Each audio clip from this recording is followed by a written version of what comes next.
Hey everyone, Summer Steele here live from Kinshasa, Democratic Republic of Congo. I've been here about a week. I flew from Orlando to JFK Airport, New York, JFK to Doha, Qatar, Doha to Luanda, Luanda to Kinshasa. And that was a week ago today. So it's been quite the journey. I'm excited to be here. They speak French here in the DRC, and I took French in high school and didn't do too well.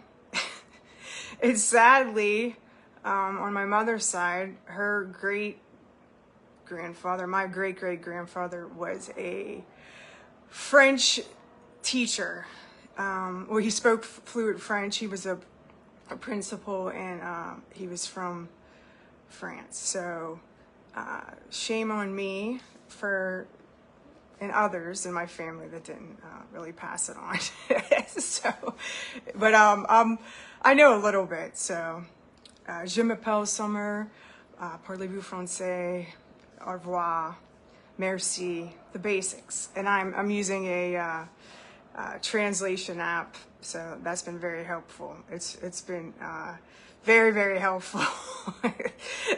And, you know, Americans, a lot of us, not all of us, get a bad rap for not knowing other languages. So guilty as charged.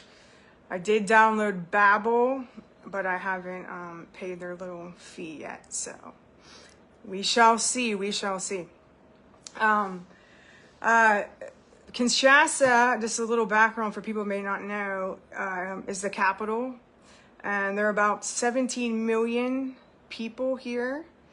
And I recently met a Bible school student from Rhema Bible College.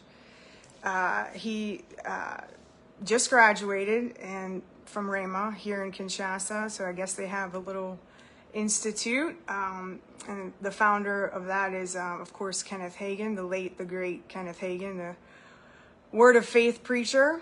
And he also brought a lot of joy to people through the Spirit, of course. I met that soon-to-be pastor's fiance and his family, and it was awesome to go into his part of the city. It was up on this hill, and I have pictures. I'll put them in the comments. And they were excited. They were excited to meet an American. I don't think everybody's excited about Americans here.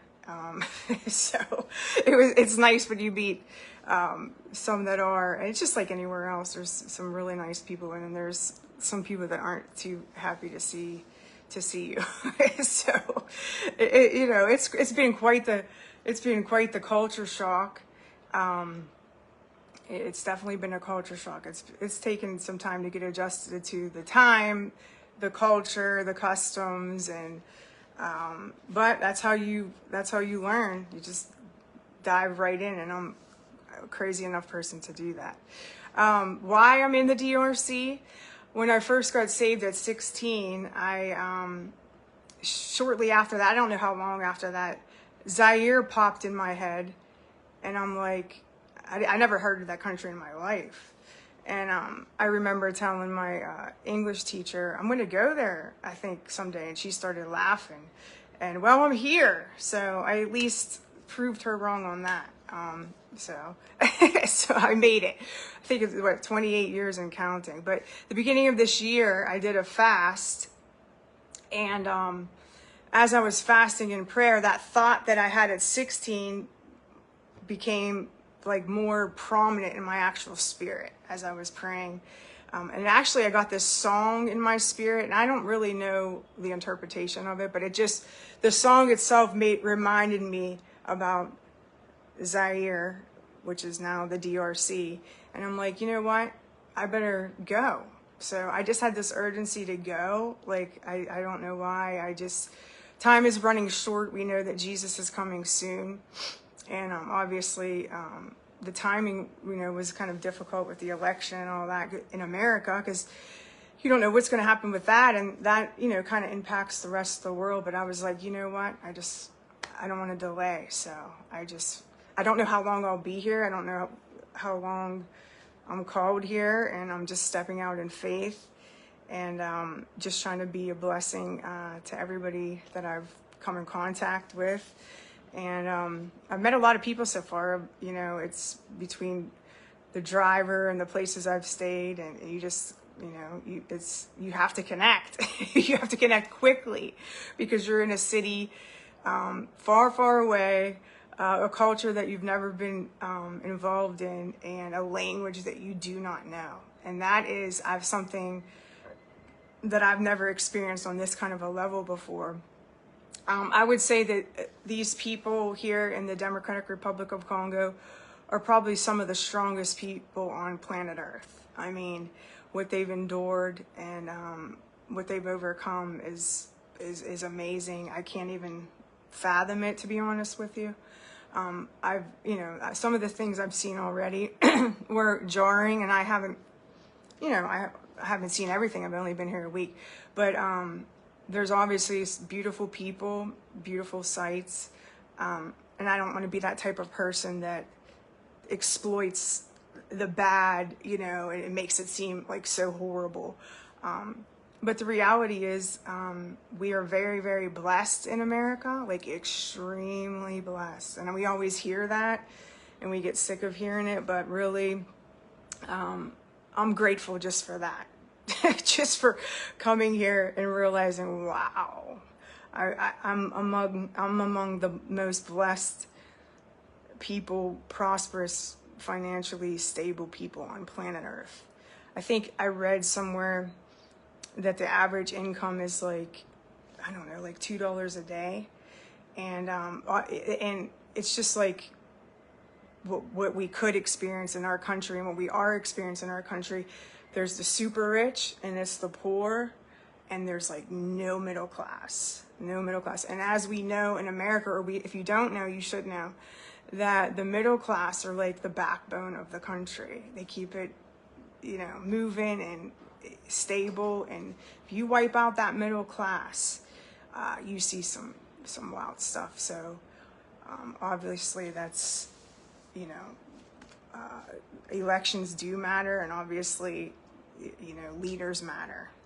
I'll keep it at that. To be honest with you, I don't think many people here really care about our election because they have enough of their own hardships on a daily basis to worry about ours, and I totally get that. And to be honest, I was exhausted with ours. Not exhausted compared to what other people have gone through, but just the talking and fighting and arguing and all that stuff.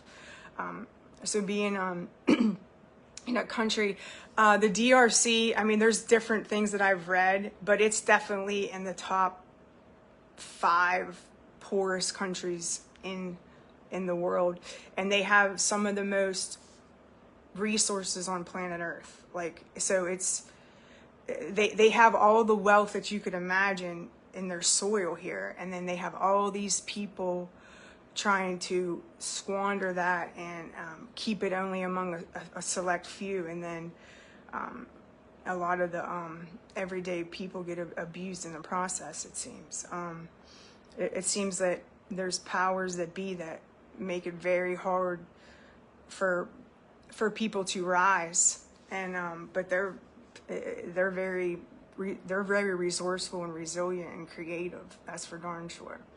Just to do like little things on a daily basis is a major deal for most people. Obviously, there's people that have money and are doing well and thriving and prospering, but you know, there's a lot of people that aren't, and so it's interesting. It's a very interesting dynamic, but I'm happy to be here, and I want to continue to share things as I go along, and I'm hoping that the pastor and I will get something together soon. Like I said, he's just fresh out of Bible college, so he's just learning. I'm like, well, I'm basically just launching out. I graduated from Bible college from Southeastern University a long time ago, and I've always done ministry just on the side. I was a youth pastor. I've always done little outreaches on the side with my own money. Just, you know, when various places and did stuff and talked to people. And I've been invited to preach a few times. Actually, the Presbyterians were very good to me. Pentecostals, I don't know, sometimes. No. I love you, but long story short, I've never really done anything like this. So in the comments, I'm gonna actually put a website up, Summer Lee Ministries, and you can partner with me in any way. And prayer is good, and I'm just taking one day at a time and seeing how God opens things up and what He does. He's pretty amazing that way. So I just wanted to let anybody know, anybody that would be interested or would be interested in partnering or praying for me, to know what I'm doing. And there's a few people that knew, but I didn't want to say anything until I was actually here in the country. I did, because I know how things, you can get distracted and sidetracked. So, but I'm here. So I wish everybody a great evening. You guys are just starting your evening. We're at 9 o'clock here. I might have mentioned that earlier, 5 hours ahead. So if you could just be so kind, keep the DRC in your prayers and me in your prayer, and I'll be doing updates as much as possible. Summer Steele here from Kinshasa, DRC, signing off. Love you guys. Bye-bye.